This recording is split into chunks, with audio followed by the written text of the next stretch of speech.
All right.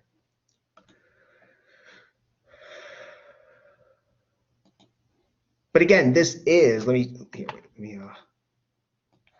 yeah, good, okay. But this is a parabola, what we have in front here, right?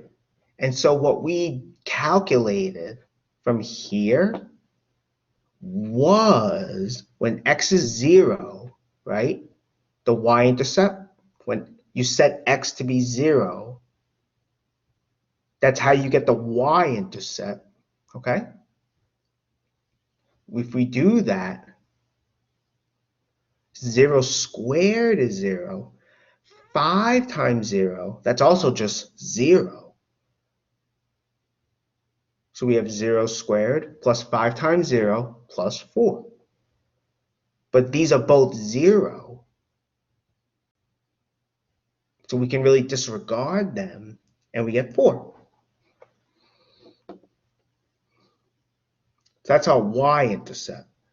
For the x-intercept, again, we could have factored this. This one's not hard to factor. You would basically, since we have a leading coefficient 1, it's degree 2, and there's 3 terms. You know, you would want two numbers whose product is 4, the sum is 5. So 1 and 4 do that, or we could just use the quadratic formula as we're doing here. So okay, the quadratic formula is what I'm using here. That gives the solutions to this, hence the x-intercepts, right? And we get -4 and -1. Okay. And again, this does keep on going up, up, up, up. All right. Okay. Let me just point this out. I'm not sure if you've seen this graph before. 1 over x. I mean, the graph is over here, as you can see. It's actually what they call a hyperbola. A hyperbola, that's what it's called. But what's interesting about this is, notice it has no x-intercept and it has no y-intercept. So it has neither of the two. I mean, from the graph, you can kind of see that, right? I mean, the graph, I mean, here it looks like the graph is going up, up. Here it's going down. It looks like it's never going to cross, it's never going to touch the y-axis. Here, I mean, it's not the full graph, but hopefully you can see that it's getting closer to the x-axis, but it never reaches it. Algebraically, can you replace x by 0 here, right? You replace x by 0 to get the y-intercept. Can you do that here?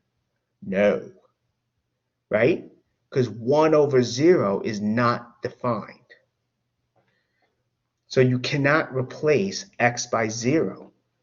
Hence, because you can't divide by 0, hence there's no y-intercept.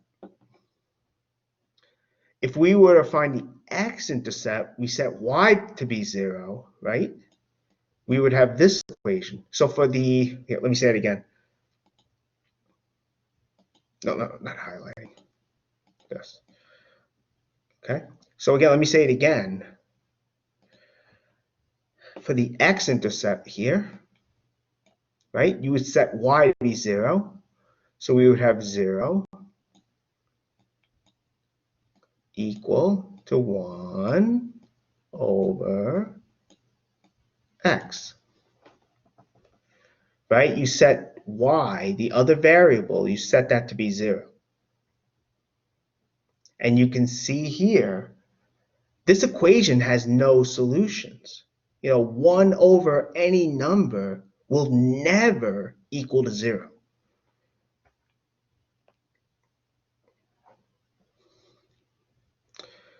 Okay, so because of that, there's no y-intercept. It never crosses the y-axis. And again, you can't replace x by 0 because 1 over 0. You know, this is undefined. This doesn't make sense. So that's out. So it has no intercepts. Here's just another example I threw in here. Let's suppose we wanted to graph y equals x squared minus 4. So, excuse me, as before, you know, we pick some x values, right? We calculate the y's, the corresponding y values, right? We get points on the graph, right? Because you can see that if x is -2, for instance, we see that y has to be 0. And so this is a solution to this equation. And so because of that, this is on the graph. Same thing with this. You know, if x is -1, this calculation shows us that y has to be -3. We're solving for y. And so from there, we get this point is on the graph. Same thing with these. Right? You take each x value, you calculate the corresponding y values, and you get the corresponding points. Notice we actually calculated the x and y intercepts, right? When x is -2, y is 0. So that's an x-intercept. Same thing over here when x is 2. When x is 2, y has to be 0. And so we get 2, 0 as well. That's the other x-intercept. Okay? And also, if we let x be 0, we get -4. So that's our y-intercept. I mean, you could have solved for the x-intercepts setting y to be 0, and you would have x squared minus 4 equal to 0. And you would get x could be 2 or -2. Good.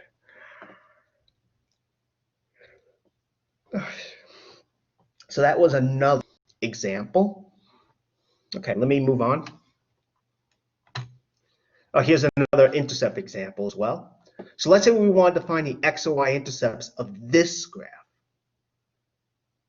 Again, you know, it's just like I said before. For the x-intercept, you set y to be 0, okay?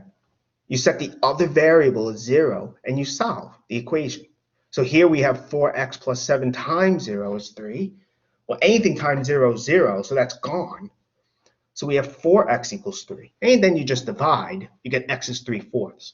So this means the graph crosses the x-axis at 3/4. So in other words, this is telling us that the point 3/4, 0, that's a solution to the equation. It's on the graph as well. So that's an x-intercept. And it has to be the only one, right? We only get x is 3/4. And for the y-intercept, okay, see, make sure everyone understands this.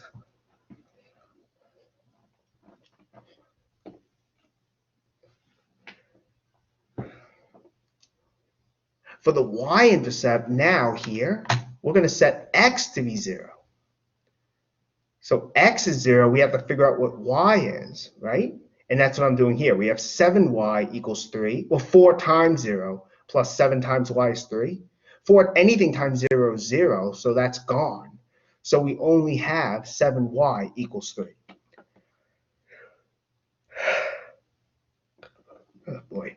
So from here, we get that x has to be 3/7. So if y is 0, right, we get that x has to be 3/7. There we go. So our y-intercept, our y-intercept, wait a minute, I messed that up, didn't I? I got that backwards. Let me fix that. So, oh geez, made it worse. Here we go. So again, our y-intercept, we set the other variable x to be 0. So when x is 0, right, y has to be 3/7. 7. So we get that. These kinds of examples I put on exams before. Usually I like these kinds of examples. I mean, for this one, I would tell you not to graph the equation, not to get a graph. And for some reason, students have trouble with it. So I hope you guys don't. I hope everyone here doesn't, I mean. So, all right. Okay, let me pause the recording. Let me just stop the recording again.